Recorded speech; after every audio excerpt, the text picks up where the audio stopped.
Today I did a full color correction slash custom color on my friend Rachel. She just wanted to blend her little bit of gray coming in and kind of remove her old color and just freshen her up so that she can have a more lived in color. The first thing that we did is we did a pretty big haircut on her. I did lots of layering to add some volume. We did some face framing layers. We did a curtain bang, which was super new for her, and she was very excited about it. And it styled so nicely. She loved the length, and then we just went straight in with some lightener.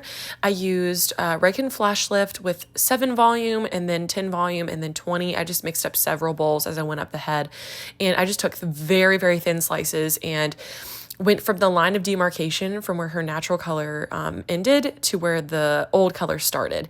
Her old color had a lot of red in it, so I knew it was going to pull kind of an orangey color, and I told her to just trust the process.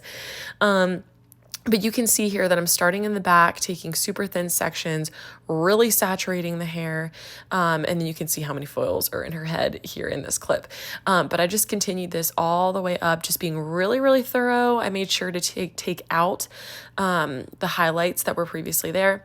And then I pulled out the back foils first. This was the result. I totally expected it to look like this. Then we went in and pre-toned.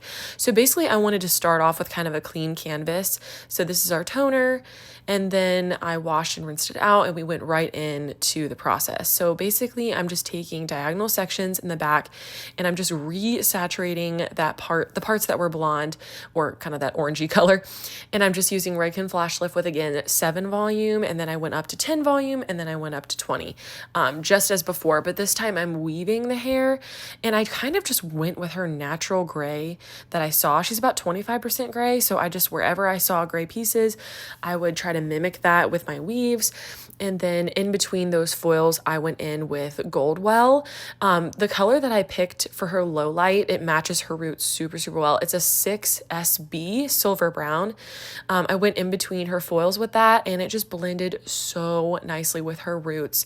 So mostly I would say I did the 6SB, but just to deposit that ashy color, I had to remove her previous color first.